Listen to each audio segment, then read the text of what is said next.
ആകാശവാണി വാർത്താ വീക്ഷണം.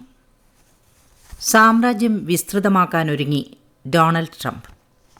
തീരുമാനങ്ങൾക്ക് പിന്നിൽ ദേശസുരക്ഷയോ സാമ്പത്തിക സുരക്ഷയോ? തയ്യാറാക്കിയത് സി ചന്ദ്രശേഖരൻ, മാധ്യമപ്രവർത്തകൻ. അവതരണം ശ്രീലത. ആദ്യം അമേരിക്ക, അത് കഴിഞ്ഞ് മറ്റെന്തുമുള്ളൂ പ്രസിഡന്റ് എന്ന നിലയിൽ ഡൊണാൾഡ് ട്രംപിന്. അമേരിക്ക ഫസ്റ്റ് എന്ന ട്രംപിന്റെ എക്കാലത്തെയും നയം പലപ്പോഴും മറ്റു രാജ്യങ്ങൾക്കുണ്ടാക്കുന്ന അസ്വസ്ഥത വലുതാണ്. രണ്ടാം വരവിൽ ഡൊണാൾഡ് ട്രംപ് അമേരിക്കയുടെ ഭൂപടം മാറ്റിവരയ്ക്കുമെന്നാണ് ചില രാജ്യാന്തര നിരീക്ഷകരുടെ വിലയിരുത്തൽ. US പ്രസിഡന്റായി അധികാരമേൽക്കാൻ ഒരാഴ്ച മാത്രം ശേഷിക്കെ അമേരിക്കൻ സാമ്രാജ്യം വിസ്തൃതമാക്കുന്നതിന്റെ സൂചന നൽകിക്കൊണ്ടുള്ള ട്രംപിന്റെ പ്രസ്താവനകൾ ലോകമെങ്ങും ചർച്ചയാകുന്നു. ധാതുക്കൾ നിറഞ്ഞ ലോകത്തെ ഏറ്റവും വലിയ ദ്വീപായ ഗ്രീൻലാൻഡ് US-നായി വാങ്ങണം. കാനഡയെ അമേരിക്കയുടെ 51ാം സംസ്ഥാനമായി കൂട്ടിച്ചേർക്കണം. പനാമ കനാലിന്റെ നിയന്ത്രണം വീണ്ടും അമേരിക്കയുടെ കൈകളിലെത്തണം. മെക്സിക്കോ ഉൾക്കടലിന്റെ പേരു മാറ്റണം. അങ്ങനെ ട്രംപിന്റെ പ്രഖ്യാപനങ്ങളുടെ പട്ടിക നീളുന്നു. ഫ്ലോറിഡയിലെ സ്വന്തം വസതിയിൽ നടന്ന മാധ്യമ സമ്മേളനത്തിലും സ്വന്തം സമൂഹമാധ്യമമായ ട്രൂത്തിലുമാണ് ട്രംപിന്റെ വെളിപ്പെടുത്തൽ. പനാമ കനാൽ തിരിച്ചുപിടിക്കുമെന്നാണ് ട്രംപിന്റെ പ്രസ്താവന.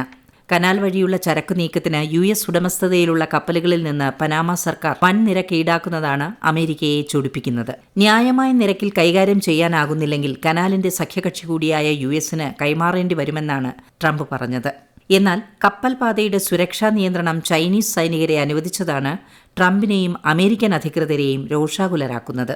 പനാമ കനാൽ തിരിച്ചുപിടിക്കാൻ സൈനിക ബലപ്രയോഗം നടത്തുമോ എന്ന മാധ്യമപ്രവർത്തകരുടെ ചോദ്യത്തെ ട്രംപ് തള്ളിക്കളഞ്ഞതുമില്ല.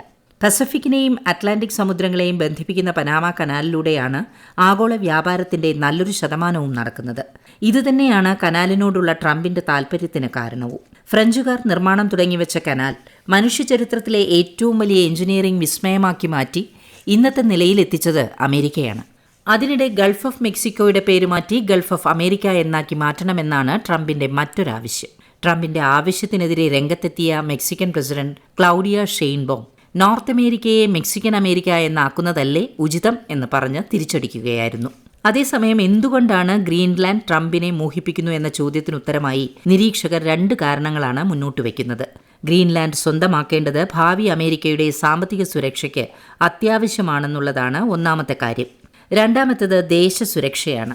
റഷ്യയും ചൈനയും ഗ്രീൻലാൻഡിനു ചുറ്റും വട്ടം കറങ്ങുന്നത് തടയാൻ ദ്വീപ് തന്നെ സ്വന്തമാക്കണമെന്നാണ് ട്രംപിന്റെ അഭിപ്രായം. ദ്വീപ് വിൽപ്പനയ്ക്ക് വച്ചിട്ടില്ല എന്നാണ് ഗ്രീൻലാൻഡ് പ്രധാനമന്ത്രി മ്യൂട്ടെ എഗെഡെ ഡൊണാൾഡ് ട്രംപിന്റെ പ്രസ്താവനയ്ക്ക് നൽകിയ മറുപടി. ഡാനിഷ് സർക്കാരിന് നിയന്ത്രണമുള്ളതാണ് ഗ്രീൻലാൻഡ്. അതുകൊണ്ടുതന്നെ ഗ്രീൻലാൻഡുകാർ സ്വന്തം ഭാവി തീരുമാനിക്കേണ്ട എന്ന നിലപാടാണ് ഡെൻമാർക്ക് പ്രധാനമന്ത്രി മെറ്റെ ഫ്രെഡറിക്സിന്റേത്. ട്രംപിന്റെ പ്രസ്താവനയ്ക്കെതിരെ ജർമ്മനിയും ഫ്രാൻസും രംഗത്തെത്തി. എത്ര കരുത്തനായാലും അതിർത്തികൾ ബലം പ്രയോഗിച്ചു മാറ്റരുതെന്ന് പറഞ്ഞ് ആദ്യം രംഗത്തു വന്നത് ജർമ്മൻ ചാൻസലർ ഒലാഫ് ഷോൾസ് ആണ്. യൂറോപ്പിന്റെ ഭാഗമായ ഭൂമിയാണെന്നും അത് മറ്റാർക്കും വിട്ടുകൊടുക്കില്ലെന്ന് ഫ്രഞ്ച് വിദേശകാര്യമന്ത്രിയും പറഞ്ഞു. ട്രംപിന്റെ നീക്കം മേഖലയിലെ ഭൗമരാഷ്ട്രീയത്തിൽ നിർണായക ഗതിമാറ്റമുണ്ടാക്കുമെന്നാണ് വിലയിരുത്തൽ. റഷ്യയും ചൈനയും കണ്ണുവച്ച ഈ സ്ഥലം ശാക്തിക രാജ്യങ്ങളുടെ കളിയരങ്ങായി മാറുമോ എന്ന ആശങ്കയും ശക്തമാണ്. ട്രംപിന്റെ അഭിപ്രായത്തിൽ ഗ്രീൻലാൻഡ് അവിശ്വസനീയമായ ഒരു ഭൂപ്രദേശമാണ്. അത് സ്വന്തമാക്കുന്നതിലൂടെ അമേരിക്കയ്ക്ക് ഉണ്ടാകുന്ന നേട്ടങ്ങൾ നിരവധിയാണ്. ആധുനിക കാലത്തെ പല സാങ്കേതിക വിദ്യകൾക്കും ആവശ്യമായ ധാതുക്കൾ ഒളിപ്പിച്ച അക്ഷയഖനിയാണ് ഗ്രീൻലാൻഡ്. ഗ്രീൻലാൻഡ് സ്വന്തമാക്കാൻ ആഗ്രഹിക്കുന്ന ആദ്യ അമേരിക്കൻ പ്രസിഡന്റ് അല്ല ഡൊണാൾഡ് ട്രംപ്. 157 വർഷം പഴക്കമുള്ള അമേരിക്കയുടെ ആവശ്യം ട്രംപ് ആവർത്തിച്ചു എന്നേ ഉള്ളൂ. പക്ഷേ മറ്റാരും പറയാത്ത ഭീഷണിയുടെ സ്വരം ട്രംപിന്റെ പ്രസ്താവനയിലുണ്ടായിരുന്നു. ഗ്രീൻലാൻഡ് സ്വന്തമാക്കാൻ ഒന്നുകിൽ സാമ്പത്തിക ഉപരോധം അല്ലെങ്കിൽ സൈനിക നീക്കം. ട്രംപിന്റെ ഈ മുന്നറിയിപ്പാണ് വിവാദമായത്. 1867 മുതൽ ഗ്രീൻലാൻഡിനെ സ്വന്തമാക്കാൻ അമേരിക്ക ശ്രമിക്കുന്നുണ്ട്. US-ന്റെ 17ാം പ്രസിഡന്റായിരുന്ന ആൻഡ്രൂ ജോൺസണാണ് ഈ നിർദ്ദേശം ആദ്യം കൊണ്ടുവന്നത്.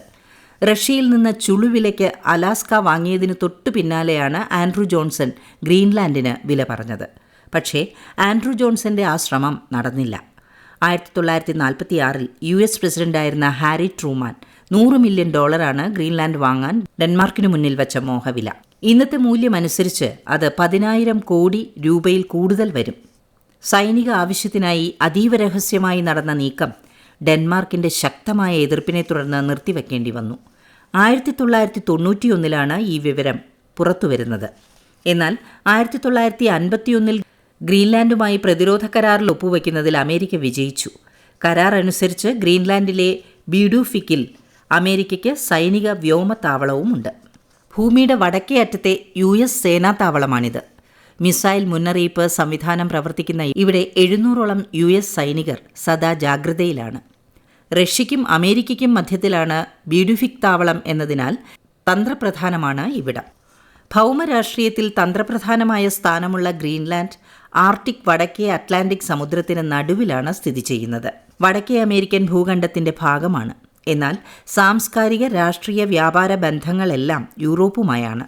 യൂറോപ്പിൽ നിന്ന് ആർട്ടിക് വഴി വടക്കേ അമേരിക്കയിലേക്കുള്ള ദൂരം വളരെ കുറവാണെന്നുള്ളതാണ് ഗ്രീൻലാൻഡിനെ തന്ത്രപ്രധാനമായി അമേരിക്ക കാണുന്നത്. ഡെൻമാർക്കിന്റെ തലസ്ഥാനമായ കോപ്പൻഹേഗനുമായുള്ളതിനേക്കാൾ ദൂരം കുറവാണ് ഗ്രീൻലാൻഡ് തലസ്ഥാനമായ നൂക്കും ന്യൂയോർക്കും തമ്മിൽ. 2900 കിലോമീറ്ററിൻ്റെ ദൂരപരിധി മാത്രം. അതുകൊണ്ട് ഗ്രീൻലാൻഡിൻ്റെ നിയന്ത്രണം തങ്ങളുടെ സുരക്ഷയ്ക്ക് ആവശ്യമാണെന്നാണ് അമേരിക്കക്കാരുടെ പക്ഷം. ആർട്ടിക് പ്രദേശം കുറവായ അമേരിക്കയ്ക്ക് ഗ്രീൻലാൻഡ് കൂടി ലഭിച്ചാൽ സൈനികമായും അസംസ്കൃത വസ്തുക്കളുടെ ലഭ്യതയിലും ഗുണം ചെയ്യും. ഗ്രീൻലാൻഡ് സ്വന്തമാക്കിയാൽ ഈ മേഖലയിലെ റഷ്യയുടെ താൽപ്പര്യങ്ങളെ ഇല്ലാതാക്കാനും US-ന് കഴിയും. അമേരിക്കയ്ക്കും റഷ്യയ്ക്കും ഇടയിലെ പ്രധാന ഭൂപ്രദേശമാണ് ഗ്രീൻലാൻഡ്. റഷ്യൻ നാവികസേനയുടെ കപ്പലുകളുടെയും ആണവ അന്തർവാഹിനികളുടെയും കവാടമാണ് ഗ്രീൻലാൻഡ് മേഖല.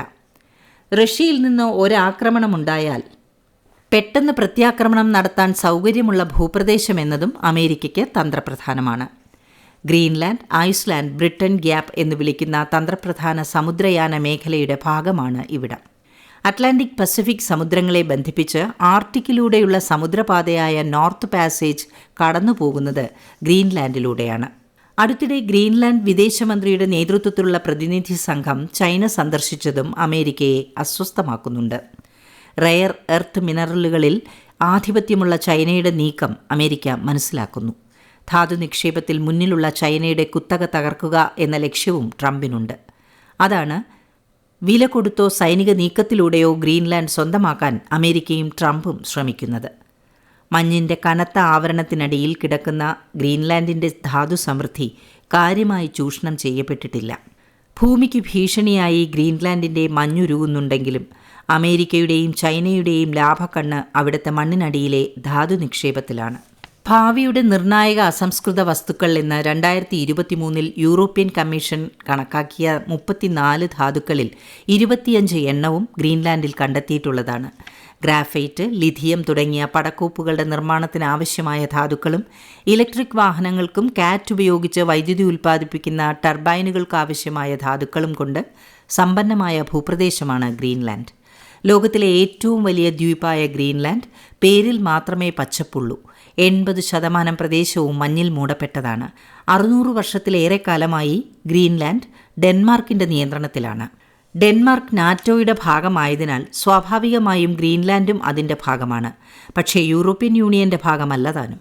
മീൻപിടുത്തമാണ് വരുമാന മാർഗം. ഡെൻമാർക്ക് സർക്കാർ നൽകുന്ന വാർഷിക ഗ്രാന്റ് മൊത്ത ആഭ്യന്തര വരുമാനത്തിൻ്റെ 1/5 വരും. ഡെൻമാർക്കിൽ നിന്ന് പൂർണ്ണ സ്വാതന്ത്ര്യം നേടാൻ ഗ്രീൻലാൻഡിലെ ജനങ്ങളെ അമേരിക്ക പ്രേരിപ്പിക്കുന്നുവെന്ന ആരോപണവും ശക്തമാണ്. അമേരിക്കയുമായി എല്ലാ രംഗത്തും സഹകരിച്ചു പോകുന്നതാണ് ഉചിതമെന്ന അഭിപ്രായമുള്ള ഗ്രീൻലാൻഡ് നിവാസികളുമുണ്ട്. ഗ്രീൻലാൻഡ് വേണമെന്ന് ട്രംപും അതിന് മനസ്സില്ലെന്ന് ഗ്രീൻലാൻഡും വ്യക്തമാക്കി കഴിഞ്ഞു. പരമാധികാരമുള്ള നാടുകളുടെ അതിർത്തികൾ തൊട്ടു കളിക്കേണ്ടെന്നാണ് ട്രംപിനുള്ള യൂറോപ്യൻ യൂണിയൻ നേതാക്കളുടെ മുന്നറിയിപ്പ്. ഗ്രീൻലാൻഡിന്റെ കാര്യത്തിൽ ട്രംപിന്റെ ലക്ഷ്യം സഫലമാകാൻ കടമ്പകളേറെ കടക്കണം. സഖ്യകക്ഷികളുടേതടക്കം എതിർപ്പ് അവഗണിച്ച് ട്രംപ് കടുത്ത തീരുമാനത്തിലേക്ക് കടക്കുമോ എന്ന ചോദ്യമാണ് ഉയരുന്നത്. ട്രംപിന്റെ തീരുമാനം എന്തെന്നറിയാൻ കാത്തിരിക്കുകയാണ് ലോകം.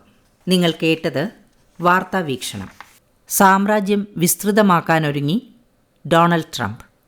തീരുമാനങ്ങൾക്ക് പിന്നിൽ ദേശസുരക്ഷയോ സാമ്പത്തിക സുരക്ഷയോ?